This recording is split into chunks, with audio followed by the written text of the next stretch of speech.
सभी को नमस्कार। हिंदी साहित्य में आज हम पढ़ने जा रहे हैं भक्ति काल के अंतर्गत। जो भक्ति काल है उसकी दो शाखाएं हैं, निर्गुण काव्य धारा और सैगुण काव्य धारा। तो आज हम सैगुण काव्य धारा है उसके बारे में बात करेंगे। और पहले वीडियो में हमने जो भक्ति काल की निर्गुण काव्य धारा है, जो ज्ञानाश्री काव्य धारा और प्रेमाश्री काव्य धारा के रूप में दो भागों में विभाजित थी, हमने उनके बारे में डिटेल से पढ़ा। आज हम पढ़ेंगे सैगुण भक्ति काव्य धारा, जिसमें दो तरह की काव्य धाराएँ हैं। एक तो कृष्णाश्री काव्य धारा, एक है रामाश्री काव्य धारा। कृष्णाश्री जो काव्य धारा है उसके अंदर कृष्ण को काव्य का विषय बनाया गया है, और रामाश्री काव्य धारा है उसमें राम काव्य लिखा गया है।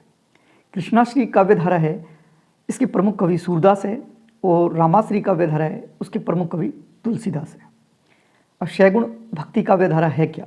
देखिए, जिन भक्त कवियों के द्वारा ईश्वर का साकार रूप मानकर उपासना की गई है, यानी किसी भी ईश्वर को एक रूप देके, जैसे कृष्ण है, राम है, हनुमान है, ऐसे किसी भी ईश्वर को एक रूप देकर उसको पूजा करना, उसकी उपासना करना, और जिन भक्त कवियों के द्वारा ये उपासना की गई है उन्हीं भक्त कवियों के द्वारा उनके जो ईश्वर है उनके गुणों का बखान करना, काव्यों को लिखना, वो काव्य सैगुण भक्ति काव्य धारा माना जाता है। यानी जिन भक्त कवियों के द्वारा ईश्वर को साकार रूप मानकर उसकी उपासना की गई है और उनके द्वारा, उन भक्तों के द्वारा रचित जो काव्य है उसे सैगुण भक्ति काव्य धारा कहा जाता है। सैगुण जो भक्ति है उसके प्रवर्तक आचार्य वैष्णव भक्तों को माना जाता है। जो वैष्णव भक्त थे उनके द्वारा सैगुण भक्ति का प्रवर्तक माना जाता है। सैगुण भक्ति काव्य है, इसकी मुख्य दो धाराएं हैं, यूँ कहें कि दो भेद माने गए हैं। एक है रागात्मक भक्ति, जो कृष्ण भक्ति काव्य धारा के रूप में मानी जाती है। रागात्मक होता है किसी ईश्वर से प्रेम करने वाली भक्ति। तो रागानुगात्मक जो भक्ति है वो कृष्ण भक्ति काव्य धारा है, और वेदी भक्ति है वो राम भक्ति काव्य धारा है। तो आपको ये भी याद रखना है कि सैगुण भक्ति काव्य धारा है उसके दो भेद कौन कौन से हैं, रागानुगात्मक और वेदी भक्ति। सैगुण भक्त देखिए ईश्वर के अवतार में विश्वास करते हैं तथा ईश्वर की विविध जो लीलाएं हैं उनका गायन करते हैं। यानी सैगुण भक्त कवि है वो ईश्वर को अवतार के रूप में पूजा करते हैं, क्योंकि उनका मानना है कि ईश्वर है वो जन्म लेता रहता है। जैसे इन्होंने राम की लीलाएं हैं उनका गुणगान किया है, कृष्ण की लीलाएं हैं उनका गुणगान किया है, कृष्ण के जन्म की, उनके बच्चे के रूप में पूजा, इस तरह से उन्होंने कृष्ण की अनेक लीलाओं का वर्णन किया। सैगुण उपासना, यानी ये ब्रह्म को साकार रूप में सैगुण मानकर इनकी पूजा करते हैं, और ब्रह्म के निर्गुण और सैगुण दोनों रूप में मान्यता भी है, ये भी ध्यान रखें। इसमें निर्गुण है उसकी पूजा करने के साथ साथ वो कहते हैं कोई न कोई एक हमें पूजा के लिए, कोई विधि विधान के लिए हमारे सामने कुछ होना चाहिए। तो सैगुण रूप में ये पूजा करते हैं, निर्गुण की भी। रूप की उपासना, कृष्ण भक्तों के द्वारा, राम भक्तों द्वारा किसी भी ईश्वर को एक रूप के रूप में उनकी पूजा की गई है। भक्ति भावना की प्रधानता, इसमें देखिए भक्ति के बदले में भक्ति की याचना करते हैं। यानी सैगुण भक्ति काव्य में मुक्ति अथवा मुक्ति की बात नहीं करते हैं, ये मुक्ति की बात नहीं करते हैं, बल्कि ये ईश्वर की भक्ति की बात करते हैं। यानी निर्गुण जो काव्य धारा है उसमें वो मुक्ति की बात करते थे। यहाँ मुक्ति या भुक्ति की बात नहीं है, यहाँ वो चाहते हैं कि किसी ईश्वर को हम पूजते हैं तो वो साकार रूप में हमारे पास होना चाहिए और हम उन्हीं की पूजा करना चाहते हैं। सैगुण मोक्ष न लेहि तिन कहु राम भक्ति निज देहि, उन्होंने एक दोहा के रूप में प्रस्तुत भी किया है। सैगुण उपासक वो कहते हैं कि हमें मोक्ष नहीं चाहिए, तिन कहु राम भक्ति निज देहि, हमें सिर्फ राम की भक्ति चाहिए। भक्ति के लिए वे नित्य दर्शन ही सर्वस्व है। वो कहते हैं हमें भगवान के जो दर्शन हैं वो नित्य होने चाहिए, उसके सम्मुख मोक्ष निर्वाण आदि सब कुछ त्याज्य है, कि हम ये मोक्ष है, निर्वाण है, हमें ये कुछ नहीं चाहिए।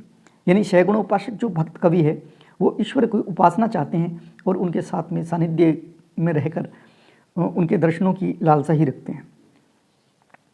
कृष्ण भक्ति काव्य धारा, देखिए सैगुण भक्त कवियों के द्वारा भगवान विष्णु के अवतार कृष्ण को अपना आराध्य मानकर उपासना की गई है, उनके द्वारा रचित काव्य को ही कृष्ण भक्ति काव्य धारा कहा जाता है। देखिए, हमने पढ़ा कि भक्ति काल है, इसके अंदर दो तरह की धाराएं थी, एक तो निर्गुण और एक सैगुण। हम पढ़ रहे हैं अब सैगुण जो काव्य धारा है, इसकी भी दो धाराएं हैं, एक तो है कृष्ण काव्य धारा और दूसरी है राम काव्य धारा। तो हम कृष्ण के बारे में पढ़ रहे हैं, तो ये देखिए, सैगुण भक्त कवियों द्वारा भगवान विष्णु के अवतार कृष्ण को अपना आराध्य मानकर इस भक्ति काल में, यानी सैगुण भक्त जो काव्य है उसमें, कृष्ण काव्य है उसमें कृष्ण को अपना आराध्य मानकर उपासना की गई है, और उनके द्वारा ही जो भक्त कवि है उनके द्वारा जो रचित काव्य है उसे कृष्ण भक्ति काव्य धारा कहा जाता है। अब कृष्ण के सम्मानित दो रूप माने गए हैं कृष्ण के, एक तो है लोक रक्षक, जो गीता और महाभारत में वर्णित जो कृष्ण है वो लोक रक्षक है, और दूसरा है लोक रंजक, यानी जो पुराणों में वर्णित कृष्ण है वो लोक रंजक है। अब देखिए, कृष्ण जो शब्द है वो हमें सबसे पहले कहाँ मिला? कृष्ण शब्द है वो सर्वप्रथम उल्लेख मिलता है ऋग्वेद में, वो भी प्रथम मंडल में।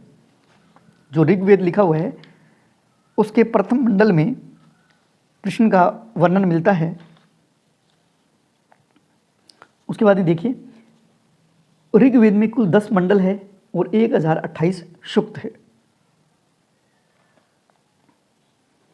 अब इन 10 मंडलों में 8वां और 10वां जो मंडल है उसमें कुछ सूक्त लिखे हुए हैं, उसके रचयिता कृष्ण ऋषि माने जाते हैं।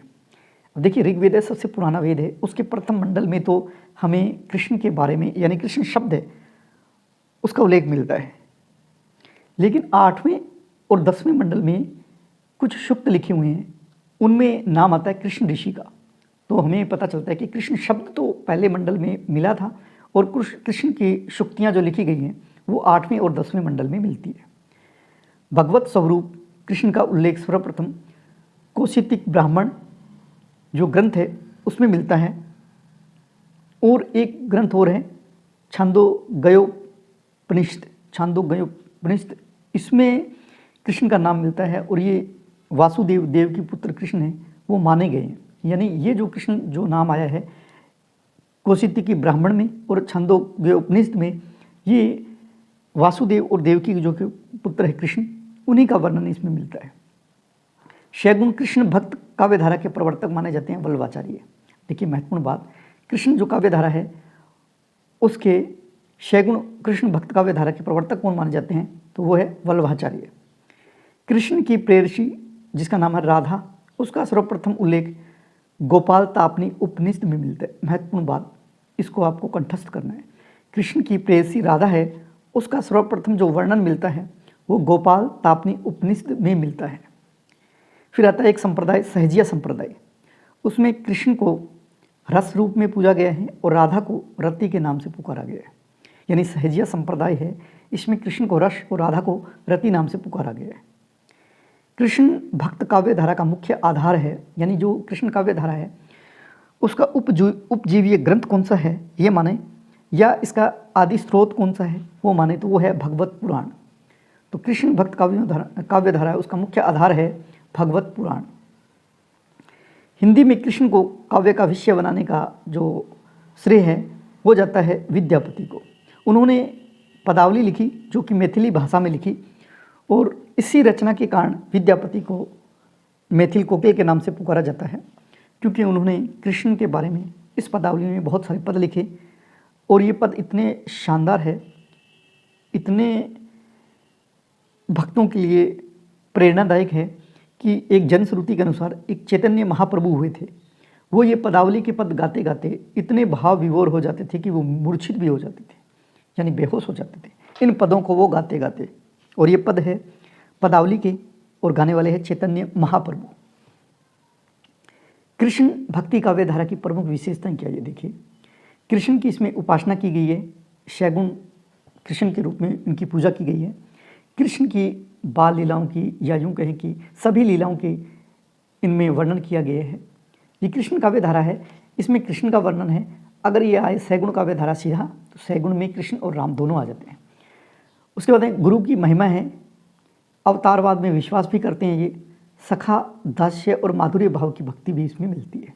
यानी जो कृष्ण काव्य है उसमें सखा भाव की, दास्य भाव की और माधुर्य भाव की आपने पढ़ा होगा, मीरा की जो भक्ति है वो माधुर्य भाव की भक्ति थी। वात्सल्य और श्रृंगार रस की प्रधानता इन काव्यों में, कृष्ण भक्ति काव्य धारा में, क्योंकि कृष्ण को बच्चे के रूप में प्रस्तुत करके कौशल्या उनकी माता के द्वारा वात्सल्य पदों का वर्णन किया गया है। तो इन जो पद लिखे गए उन पदों में वात्सल्य और श्रृंगार रस है उसका खूब वर्णन किया गया है। मुक्तक काव्यों का अधिक लेखन है सबसे महत्वपूर्ण विशेषता। इसमें जो कृष्ण काव्य है उसमें सबसे ज़्यादा मुक्तक काव्य लिखे गए हैं। तो मुक्तक काव्यों का सबसे ज़्यादा अधिक प्रचलन हुआ है। प्रबंध भी लिखे गए हैं लेकिन सबसे ज़्यादा मुक्तक काव्य लिखे गए हैं। तो महत्वपूर्ण विशेषता है कि मुक्तक काव्यों का अधिक लेखन। आचार्य रामचंद्र शुक्ल ने कहा है, यदि प्रबंध काव्य एक विस्तृत वनस्थली है तो मुक्तक एक खिला हुआ गुलदस्ता है। आपको ये लाइन भी याद रखनी है परिभाषा के रूप में कि यदि प्रबंध काव्य एक विस्तृत वनस्थली है तो मुक्तक एक खिला हुआ गुलदस्ता है। ये जो कथन है यह आचार्य रामचंद्र शुक्ल का मुक्तक काव्य के बारे में।